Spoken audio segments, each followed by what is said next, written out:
Welcome to JLTV7 news. Yadadri Bhuvanagiri జిల్లా ఆలేరు మండలంలో Bharatiya Janata party Aleru మండల శాఖ ఆధ్వర్యంలో రాష్ట్ర పార్టీ పిలుపు మేరకు గ్రామాన బైక్ ర్యాలీ నిర్వహించారు. బైక్ ర్యాలీ కార్యక్రమాన్ని కుమారస్వామి శ్రీనివాసులు జెండా ఊపి ప్రారంభించారు. ఈ కార్యక్రమానికి ముఖ్య అతిథులుగా రాష్ట్ర కార్యదర్శి దాసరి మల్లేశం మాట్లాడుతూ ఏడాది పాలన పూర్తి చేసుకున్న సందర్భంగా 6 గ్యారంటీలు 66 మోసాలతో పాలన సాగిస్తోందని అన్నారు.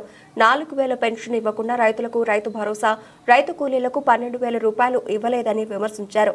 మహాలక్ష్మి పథకం కింద 2,500 కళ్యాణ లక్ష్మి తులం బంగారం ఇవ్వకుండా, సంవత్సర కాలంలో ఒక ఇంద్రమ్మ ఇళ్లు కూడా ఇవ్వకుండా, డిక్లరేషన్ పేరుతో ఓట్లు దండుకోవడానికి 100 రోజుల్లో 6 గ్యారెంటీలు అమలు చేస్తామని తెలంగాణను ప్రజలను మోసం చేసి కాంగ్రెస్ ప్రభుత్వానికి నైతిక అర్హత లేదని మల్లేశం విమర్శించారు. రానున్న ఎన్నికల్లో బీజేపీ శ్రేణులను గెలిపించాలని వారు కోరారు. కార్యక్రమంలో లక్ష్మి, మహేందర్ గౌడ్, రాజు గౌడ్, శంకర్, పార్టీ శ్రేణులు, కార్యకర్తలు తదితరులు పాల్గొన్నారు.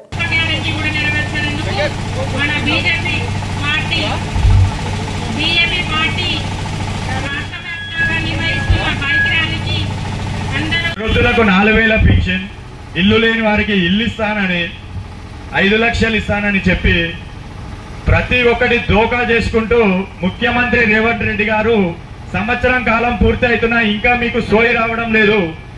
దానికోసమే మీకు చెంపబడి చెప్పడానికి ఈ బైక్ ర్యాలీ బీజేపీ రాష్ట్ర అధ్యక్షుడు కిషన్ రెడ్డి గారి ఆదేశ మేరకు ఈ బైక్ ర్యాలీ తీయడం జరుగుతుంది. అదేవిధంగా ప్రతి ఒక్కరూ ప్రామిలని ఈ సందర్భంగా తెలియజేస్తున్నాము. ఇంకా నమ్మడానికి వీల్లేదు. రానున్న వచ్చే ఎన్నికలలో కూడా, గ్రామ స్థాయి ఎన్నికలలో కూడా ఖచ్చితంగా కాంగ్రెస్ పార్టీకి బుద్ధి చెప్పే అవకాశం ఉందని ఈ సందర్భంగా తెలియజేస్తున్నాను. బీజేపీ పిలుపు మేరకు బైక్ ర్యాలీ నిర్వహించడం జరిగింది. ఈ బైక్ ర్యాలీలో ఈ 6 గ్యారెంటీల గురించి ప్రతి ఒక్కరికి ఇంటింటికి తెలియజేపరచడానికి బీజేపీ ముందుకు వచ్చింది. 6 గ్యారెంటీలలో మన కళ్యాణ లక్ష్మి అని చెప్పేసి తులం బంగారం ఇస్తున్నాడు, 1,00,000 రూపాయలు ఇస్తున్నాడు, అది చేయలేదు. ప్రతి ఒక్కరికి ఇల్లు కట్టిస్తున్నాడు, ఇల్లు లేదు. 2,500 మహిళలకు ఇస్తున్నాడు, ఇంతవరకు లేదు. గ్యాస్ ఫ్రీగా ఇస్తున్నాడు, అది గ్యాస్ ఎవరికో 2-3 మాత్రమే వస్తుంది, మిగతా వాళ్ళకి రావడం లేదు. ఫ్రీ కరెంట్ అన్నాడు, ఫ్రీ బస్ అన్నాడు. ఫ్రీ బస్సులు చూస్తే దాదాపు ఎన్నో బస్సులు తీసేయడం జరిగింది. ఆ కొన్ని బస్సుల మీద మహిళలు ఒకరి మీద ఒకరు పడి వెళ్ళవలసిన పరిస్థితి వస్తుంది. కనీసం గర్భిణీ స్త్రీలు కూడా కూర్చోలేని పరిస్థితి, చిన్నపిల్లలు కూర్చోలేని పరిస్థితి బస్సు ప్రయాణం మీద.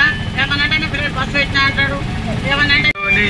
అన్ని జిల్లాలో, అన్ని మండల కేంద్రాలలో భారతీయ జనతా పార్టీ ఆధ్వర్యంలో బైక్ ర్యాలీ నిర్వహించడం జరుగుతుంది. ఈ యొక్క బైక్ ర్యాలీకి సభాధ్యక్ష వహిస్తున్నటువంటి మండల అధ్యక్షుడు మిత్రుడు కుమారస్వామి గారు యొక్క కార్యక్రమం చెప్పిందే చేస్తుంది, చేసిందే చెప్తుంది. అనేకమైన సంక్షేమ పథకాలను ఈరోజు దేశంలో నరేంద్ర మోడీ గారి ఆధ్వర్యంలో ఎన్నో పథకాలను ప్రవేశపెట్టి బడుగు బలహీన వర్గాల కొరకు పనిచేస్తున్న పార్టీ భారతీయ జనతా పార్టీ.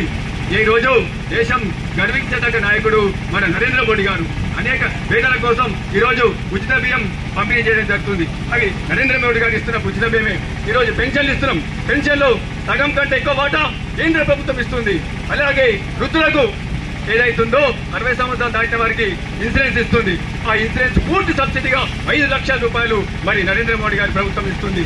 ఇట్లా చెప్పుకుంటూ పోతే మహిళలకు తర్వాత పోతే పిల్లలకు, చిన్న పిల్లలకు 1 సంవత్సరం నుంచి 10 సంవత్సరాల పిల్లలకు బేటీ బచావో బేటీ పడావో ఆడపిల్లలను సంరక్షించాలనే ఉద్దేశంతో మరి సుకన్య సమృద్ధి యోజన కార్యక్రమం నిర్వహించడం జరుగుతుంది. ఇన్సూరెన్సులు ప్రతిదీ కూడా ఇవాళ కేంద్ర ప్రభుత్వం నిర్వహిస్తుంది, కేంద్ర ప్రభుత్వమే చేస్తుందని చెప్పి మనకు ఈ సభాముఖంగా నేను గ్రామ ప్రజలకు తెలియజేస్తున్నాను. ఇచ్చిన హామీలను నెరవేర్చలేకపోతుంది. రైతులకైనా సరే, ముఖ్యంగా రైతులు చాలా ఇబ్బంది పడుతున్నారు. ఒడ్లు కొనుగోలు కేంద్రం విషయంలో కూడా 500 ఇస్తా అని చెప్పారు. అది కూడా సన్న బియ్యానికి 500 గ్యారంటీ ఇస్తుందా, సన్న ఒడ్లకు ఇస్తున్నారా ఇస్తలేరా తెలియని పరిస్థితి. మన గృహలక్ష్మి పథకం అని చెప్పారు, గృహలక్ష్మి కూడా లేదు, రైతు భరోసా లేదు. ఈ అన్ని రకాలైనటువంటి హామీలను, దొంగ హామీలను ఇచ్చి ప్రభుత్వంను చేతపట్టి ఇప్పుడు ఆ హామీలు నెరవేర్చుకోలేని పరిస్థితిలో కాంగ్రెస్ ప్రభుత్వం ఉన్నది. త్వరలోనే కాంగ్రెస్ ప్రభుత్వానికి మా బీజేపీ ప్రభుత్వం బుద్ధి చెబుతుంది.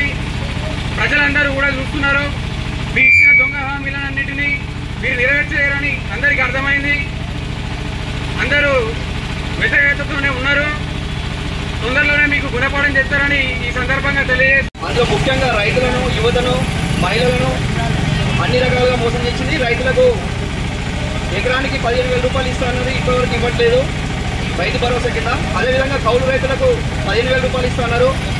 రైతు కూలీలకు 12,000 రూపాయలు ఇస్తున్నారు.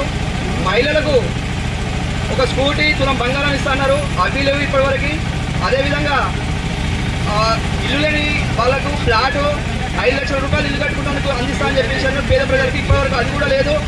ఇక చెప్పుకుంటూ పోతే ఒక బుక్ రాయొచ్చు వాళ్ళ గురించి. కాంగ్రెస్ పార్టీ అబద్ధాలతో మాత్రమే అధికారంలోకి వచ్చింది. ఇప్పటివరకు చేత కాకుండా విజయోత్సవాలు జరుపుకోవడం ఏంటని బీజేపీ పార్టీ వ్యతిరేకించే ఈ రోజు బీజేపీ పార్టీ రాష్ట్ర వ్యాప్తంగా ఈ బైక్ ర్యాలీ కార్యక్రమాన్ని నిర్వహిస్తున్నాము. మధ్యలో ఇలా చెప్పుకుంటూ పోతుంటే రోజు ఒక మాట మాట్లాడుకుంటూ మూసీ నది సుందరీకరణ అంటూ, హైడ్రా అంటూ పేద ప్రజల ఇల్లు కూడా కొడుతున్నారు తప్ప ఇక్కడ ఏమీ చేయడం లేదు. లక్షల కోట్ల రూపాయలు మూసీ నదిలో పోసి అక్కడ శుద్ధి చేస్తామని చెప్తారు. కానీ ఈ ప్రాంతానికి కావాల్సిన కెనాల్ కాలువలు ఇప్పటి వరకు ఈ స్థానిక ఎమ్మెల్యే కానీ సీఎం గారు కానీ ఇప్పటివరకు ఎలాంటి చర్యలు చేపట్టలేదు. ఎప్పుడో 2010 చేసింది. ఇప్పటివరకు 15 సంవత్సరాలు జరుగుతుంది. కెనాల్ కాలువలు కూడికలు కూడా తీయట్లేదు. అదేవిధంగా ఈ స్థానికంగా జరుగుతున్న రోడ్లు కానీ, ఈ కులంపాకు సంబంధించిన రోడ్లు కానీ, బ్రిడ్జిలు కానీ ఇప్పటివరకు వేయడం లేదు. ఇలాంటి చర్యలకు బీజేపీ పార్టీ వ్యతిరేకిస్తూనే, కాంగ్రెస్ పార్టీ వ్యతిరేకిస్తూనే ప్రజల ముందుకు ఈ కార్యక్రమాలు తీసుకొస్తున్నాము. ఈ కార్యక్రమానికి ముఖ్య అతిథిగా వచ్చిన